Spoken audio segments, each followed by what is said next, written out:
Oh boy, do we have a lot to talk about. What's going on? I am Matt O'Leary, back with another video.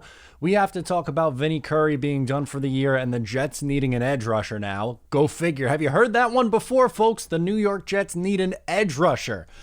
It's only been the case for the last decade and a half. You thought you had that one figured out. And then on top of that, we're going to talk about Daniel Jeremiah and some of his predictions. Two topics in one. That's how busy of a day yesterday was. I don't want to cover just one of these. I want to cover both. So we're doing it all encompassing in one video. So let's start with Vinnie Curry. He obviously hasn't been in training camp very much because of an injury. And the original anticipation was that this injury was going to take into the season, maybe a week or two, was the original prognosis or what I thought. Well, he got put on IR today with, you would assume at first that he would be able to come back after 9 weeks, after that period of time. But that's not the case. He is done for the year, so add him to the list with Carl Lawson. Two guys they brought in to play on the edge. Again, a position that they really haven't locked in for a very long time. And it opens up a big hole. And I'm not saying that the Jets don't have a strong defensive line in other areas. They do. Sheldon Rankins, Quinnen Williams, John Franklin Myers. But which one of those guys is a prototypical edge rusher? None. None of them are. You were going to have Vinnie Curry, who, yes, is up there in age, but is one of, still at this point in his career, one of the more efficient pass rushers with the amount of snaps and conversions that he's able to get. And Carl Lawson, who you paid big money to come in here, who was someone who got a ton of pressures last year and was due for a breakout season. So it's a little frustrating. And sure, you have guys like Bryce Huff, who has flashed in the preseason and in a smaller sample size looked, pretty solid. But when you look at this defense, the only way they're going to be able to survive is with a legitimate edge presence. So I think it's pretty obvious what Joe Douglas has to do. You have an abundance of draft capital from so many trades, really. Flip a mid-round pick and get a legitimate guy in here. We talked about it on one of my videos earlier in the week, on the podcast episode. I think Dante Fowler is a name that makes a ton of sense.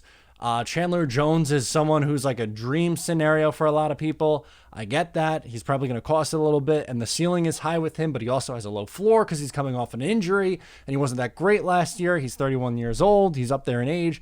So you could also check in and maybe go with like a Brandon Graham kind of guy. But after you thought you finally had it figured out, if you're the New York Jets, you brought in a really solid veteran with upside in Curry, and you went out and you paid big money for an edge rusher. Both lost for the season is brutal. That is a brutal, brutal loss for this defense. And yes, I just ran through John Franklin Myers, Quinnen Williams, and Sheldon Rankins. I like those guys, but they're not your prototypical edge rushers. And let's be honest, it's asking a lot of Bryce Huff to be an every down off the edge guy. I still want him on the team, don't get it twisted, and I want him to be a rotational piece, but he's not. I don't think you could count on him as an every down player at this point in his career. You just can't. You need an insurance policy. So Joe Douglas is going to have a lot of work cut out for him in that regard. And then the second thing that I wanted to talk about today, on the positive side, getting away from the ranting and raving, is Daniel Jeremiah of NFL.com, someone who I respect a lot when it comes to mock drafts and stuff like that.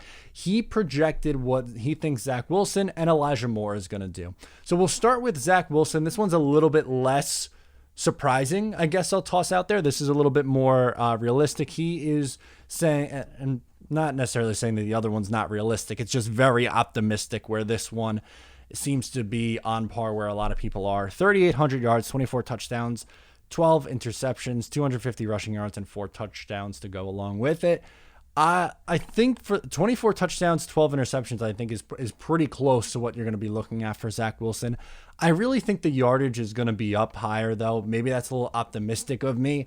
But in 17 games, it's really not going to take a whole lot to get to 3,800 yards. If this was last year on a 16-game season, then I'm probably projecting around 3,800 yards. But I think with an extra game in there and another 200, you're looking right around 4,000. I think 4,000 is the benchmark. And I'm not saying that if he doesn't reach that, it was a massive failure. No, that's not necessarily the case at all. You need context in this. But 3,800, I think, is a touch on the low side, but again, if this is rookie season, I would be happy with that, because that would be one of the better quarterback seasons in Jets history. Then you get to Elijah Moore, and these are some really, really lofty projections, and I would love it if he hits this. Yes, feed me this optimism, but I don't know if he gets there. 85 catches, 1,100 yards, 7 touchdowns. For context, since the year 2000, so in this millennium, there have only been 4 Jets wide receivers to eclipse 1,100 yards. You have Brandon Marshall in 2015 had 1,500. Jericho Cotchery in 2007 had 1,130. Santana Moss did it in 2003. And Lavernius Coles in 2002. And that is your list of receivers who went over 1,100. Sure, there was a couple others sprinkled in who just clipped 1,000. But at 1,100 plus, you have 4 guys since 2000. So I really, really, really hope that Elijah Moore does it. Or Corey Davis too, for that matter. Maybe you throw him in the mix, but that is asking a lot of a rookie wide receiver. I would be surprised if he hit that much. If he did, great, phenomenal. The Jets found a star on offense. I love it, but I think we're setting ourselves up to be let down if that's the expectation. I hope Daniel Jeremiah is correct on both of those. Even though, like I said, Wilson's yards were a touch lower than where I was projecting, I'd be more than satisfied if these were the 2 kind of rookie seasons that we saw from these 2 guys. So let me know what you think about everything that I just went through in this video down below in the comments or on social media. Once again, I am Matt O'Leary. Subscribe if you're new, and I'll talk to you next time.